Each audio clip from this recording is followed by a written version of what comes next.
Tonight, on Remote Cabin Radio, we venture into the mist-shrouded depths of the Olympic Peninsula, where the wilderness guards its darkest secrets. For Jim, a seasoned hunter, it started as a routine bear hunt until something far more terrifying emerged from the shadows. Alone, rifle in hand, Jim found himself face to face with a creature that defied all understanding. Massive, menacing, and unlike anything he had ever seen. The air thickened with dread as the creature stared back, leaving Jim frozen in fear. This is Jim's harrowing encounter, a nightmare come to life in the heart of the Olympic wilderness.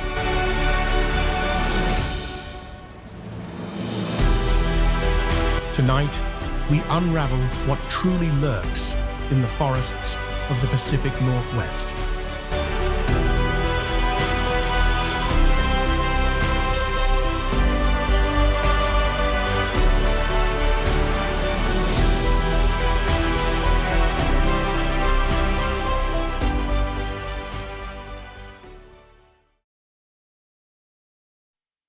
The Pacific Northwest, home to dense forests where towering trees stretch into the misty sky, holds its secrets close. On the Olympic Peninsula, the air is thick with moisture, and an ancient stillness clings to the shadows beneath the canopy. This rugged land is as old as time itself, rich with history and mystery.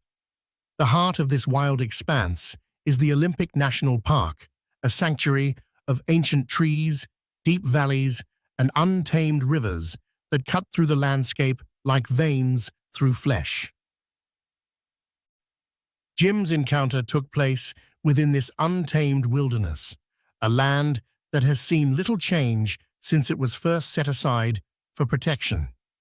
Olympic National Park, as we know it today, was established in 1938 under President Franklin D. Roosevelt, though its origins stretch back to 1909, when President Theodore Roosevelt first designated part of the area as Mount Olympus National Monument. The park was created to protect the region's rich biodiversity, its primeval temperate rainforests, and the majestic peaks of the Olympic Mountains. The Olympic National Forest, which surrounds the park, was set aside even earlier in 1897 as part of efforts to preserve the wildlands from logging and development. Together, they form a vast, nearly impenetrable wilderness. But long before presidents and conservationists took notice of this land, the Native American tribes of the region had called it home for thousands of years. The Hoh, Quileute, Quinault, and Klallam tribes lived along the coasts and within the deep forests, relying on the land's bounty for survival. Their legends and oral histories are filled with stories of powerful spirits and mysterious creatures that roamed the dark woods and towering peaks. The tribe spoke of the thunderbird, a massive bird whose wings were said to cause thunder when they flapped and lightning when they struck the earth. This mighty being was both revered and feared, as it was believed to control the forces of nature. Other stories tell of shapeshifters and spirit beings that lived in the mountains, sometimes helping humans, but just as often leading them astray into the dense forest, never to return. Among these legends are tales of stick Indians, shadowy figures said to dwell deep within the forest, far from human settlements. These creatures were known to play tricks on people, mimicking voices to lure them away or causing confusion with strange noises. Though not always malevolent, their presence was something to be feared, for it meant that the forest was watching, and the spirits within it were very much alive. For Jim, a 23-year-old taxidermist and seasoned hunter, this wilderness was familiar ground. His hunting safari business had taken him across the wilds of North America, And on that September morning in 1971, he was ready for another bear hunt. With him was a trusted companion from Clallam Bay, a man seasoned in the ways of the woods. They had their pack of 8 trained bear hounds, and as the first light of dawn filtered through the trees, the dogs picked up the trail of an old bear. Their quarry was large, and the hounds barked eagerly as they raced into the undergrowth. Jim and his friend followed close behind, weaving through the thick underbrush. For 3 hours, they tracked the bear deep into the heart of the forest. The terrain grew darker and more treacherous with every step, the trees older and more imposing. This was old-growth forest, dense with life and death, where deadfalls and moss-covered pits lurked underfoot. It was a place that felt untouched by time, a place where the rules of nature seemed more raw, more dangerous, the likes of which neither men had ever seen before. The hounds led them to the edge of a deep ravine, a natural chasm that cut through the forest like a scar. It was vast, at least 30 yards wide, and more than a mile deep. Down below, they could hear the rush of a river, hidden beneath the tangled mass of trees and rocks that filled the canyon. The dogs disappeared into the abyss, their howls growing fainter as they descended.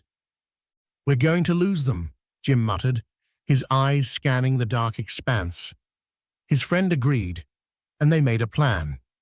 Jim would stay at the top of the ravine, watching for the bear, while his companion would climb down after the dogs. It seemed simple enough at the time, but the forest had other plans.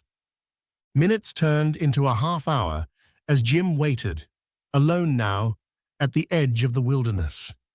His rifle, a short-barreled .44 Magnum loaded with 240-grain hollow-point rounds, felt steady in his hands.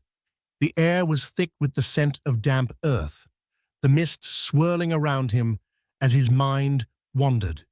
But then movement caught his eye.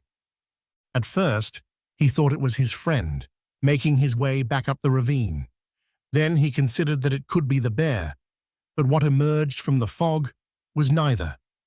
Instead, what Jim saw froze him in place, his heart pounding in his chest.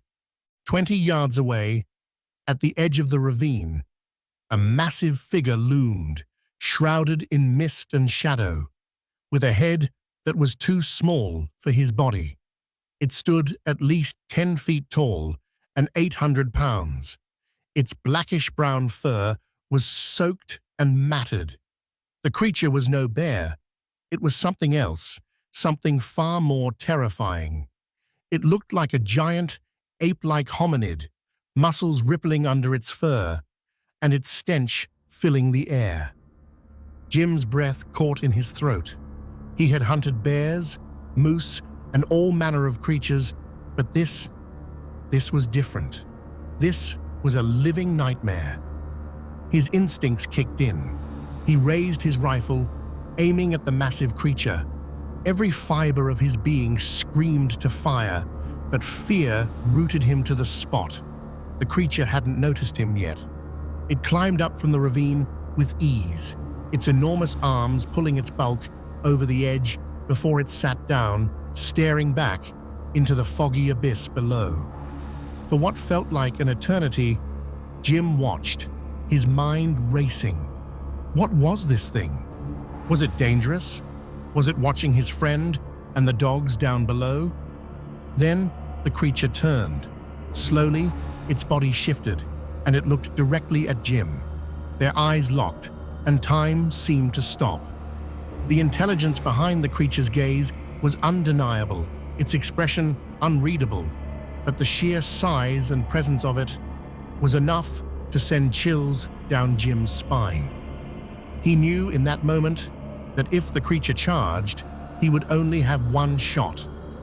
The .44 Magnum could take down a bear, but this beast, he wasn't so sure. For what seemed like an eternity, the two stared at each other, man and beast, hunter and hunted. Jim's finger hovered over the trigger, his mind racing. He had already decided that if it made any move toward him, he would aim for the head. There would be no time for a second shot. Then, without warning, the creature stood. It moved with a speed and agility that belied its massive size, leaping back into the ravine and disappearing into the fog-shrouded depths below. Jim stood there, his rifle still aimed at the spot where it had vanished, his hands shaking, his heart pounding in his chest. The scent of the creature lingered long after it was gone, a pungent mix of sweat, urine, and musk that hung in the air. Jim remained frozen for several minutes, his mind trying to process what he had just seen. It was no bear, no ordinary animal. It was something ancient, something that belonged to the dark places of the world. Eventually, his friend returned, but they never found the dogs. Hours later, Jim shot a bear as it emerged from the ravine. The very same bear they had been tracking all day, but the thrill of the hunt was gone. The bear, once the focus of their entire day, seemed insignificant in comparison to the creature that had haunted his thoughts. To this day, Jim cannot shake the memory of that encounter. The fear, the shock, the disbelief, it all stays with him, like a shadow that follows him through the years. The creature he saw that day was no myth, no legend. It was real as the forests of the Olympic Peninsula, as real as the mist that clings to the trees. He has shared his story with few, but those who hear it are left with the same unsettling feeling that out there, in the dark corners of the world, there are things we don't understand, things that watch, that wait, that leave a mark on those who cross their path. Jim knows what he saw that day in 1971, and no matter how much time passes, the memory of that massive, hulking figure will never leave him. In the depths of the Olympic wilderness, something is still out there. As the mist settles once again over the Olympic wilderness, we're left to wonder what truly hides in those ancient forests. Jim's encounter was only a fleeting moment of terror, a glimpse of a creature few would ever believe exists. Yet the wilderness remains, vast and untamed, where shadows are long and the unknown is just beyond the fire's light. What Jim saw that day has haunted him for decades, and perhaps it's a reminder that we've only scratched the surface of the mysteries buried in the depths of the Pacific Northwest. The question lingers, was this an isolated encounter, or is there more waiting to be uncovered? Join us next time as we delve deeper into stories that test the boundaries of belief. This is Remote Cabin Radio, where history and mystery come alive.